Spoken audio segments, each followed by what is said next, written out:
Hola a todos, hoy vamos a meternos de lleno en una de las fuerzas más poderosas y a menudo más invisibles que dan forma a nuestras finanzas, los bancos centrales. Y sobre todo vamos a hablar de esas reglas del dinero que no siempre están a la vista. A ver, hay una pregunta que todo el mundo se hace en algún momento. Más allá de nuestro esfuerzo diario, del trabajo duro, ¿qué es lo que de verdad controla nuestra vida financiera? Y claro, la respuesta que suele venir primero a la cabeza es una mezcla de estas tres cosas. Pues nuestro sueldo, el trabajo que tenemos y las decisiones que vamos tomando. Y la verdad, tiene toda la lógica del mundo. Y sí, todo eso es verdad, por supuesto. Pero, y aquí viene lo interesante, eso es solo la punta del iceberg. Por debajo de la superficie hay una capa de influencia mucho más profunda que funciona sin que la mayoría nos demos cuenta. Vale, pues vamos a sumergirnos en eso que podríamos llamar la arquitectura invisible de nuestra economía. Vamos a hablar del sistema monetario. En el mismísimo centro de todo está el Banco Central. Ojo, no es el banco de la esquina al que vas a abrir una cuenta. No. Su trabajo es administrar el dinero de todo el sistema. Dicho de otra forma, es el que gestiona el terreno de juego en el que todos los demás jugamos. Y para gestionar ese terreno de juego tiene una herramienta potentísima. Un concepto clave que de verdad lo cambia todo. El tipo de interés.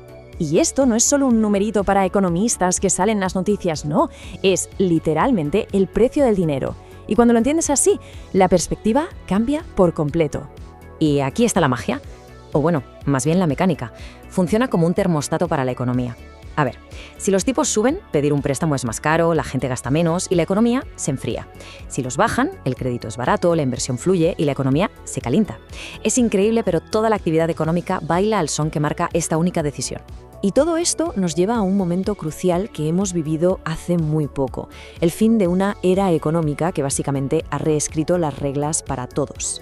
Durante más de una década, sobre todo desde la crisis de 2008, el mundo vivió con tipos de interés por los suelos, casi en cero. El dinero era baratísimo, parecía casi regalado, ¿verdad? Pues no era gratis.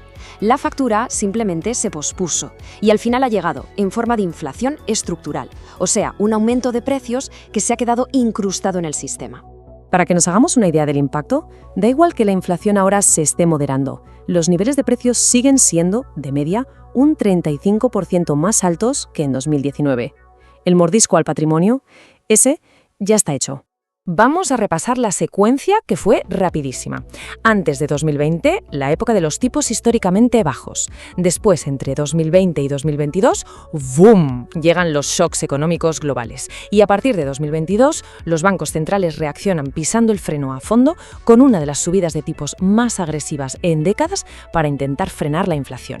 Y este cuadro resume perfectamente el cambio de un mundo a otro. Pasamos de un crédito que era facilísimo de conseguir a uno restrictivo. De una vivienda con precios inflados a una mucho menos accesible. De una mentalidad de inversión expansiva, a lo loco, a una mucho más selectiva. Y lo más importante, el riesgo, que antes estaba como escondido bajo la alfombra del dinero barato, ahora es totalmente visible. Pero vale, muy bien toda esta teoría, pero ¿cómo se traduce todo esto en el día a día?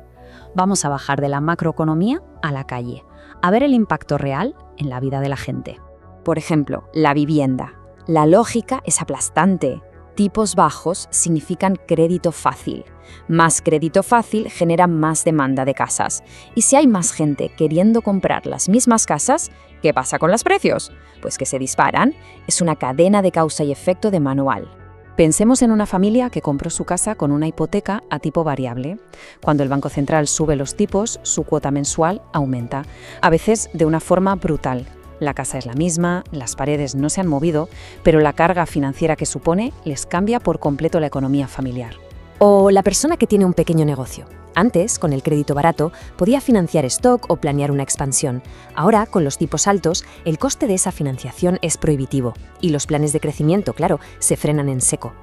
¿Y qué pasa con la gente joven que quiere comprar su primera vivienda? Pues que ahora no solo se encuentran con precios altísimos, sino que además el crédito es mucho más caro y más difícil de conseguir.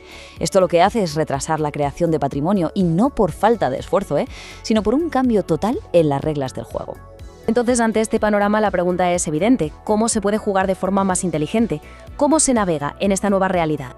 Pues aquí está la clave de todo. La pregunta que hay que hacerse siempre antes de cualquier gran decisión financiera, comprar una casa, pedir un préstamo, ampliar un negocio, es esta. ¿En qué ciclo monetario estoy? Porque la estrategia correcta depende casi al 100% de esa respuesta. Ignorar esta pregunta lleva a cometer errores críticos, como por ejemplo, dar por hecho que los tipos bajos volverán pronto, o comprar activos simplemente porque hay euforia en el ambiente, o endeudarse demasiado por un optimismo que puede ser pasajero. En definitiva, el error fundamental es actuar como si la política monetaria no existiera. El principio de oro es este: no se pueden tomar decisiones a largo plazo, como una hipoteca a 20 o 30 años, con una mentalidad de cortísimo plazo, basándote en el optimismo de los últimos 6 meses. Y esto no es solo teoría, los datos lo confirman. El Banco Mundial ya prevé para Latinoamérica un crecimiento regional muy débil, de apenas un 2,1% para 2026, frenado en gran parte por los altos costes de financiación. Esto significa que el entorno para crear riqueza simplemente ha cambiado. Y cerramos con esta idea, que creo que lo resume todo a la perfección. Nadie puede controlar lo que hace un banco central. Pero lo que sí se puede hacer es dejar de vivir y de tomar decisiones financieras como si no existiera. Entender esto es, de verdad, el verdadero comienzo de la inteligencia financiera.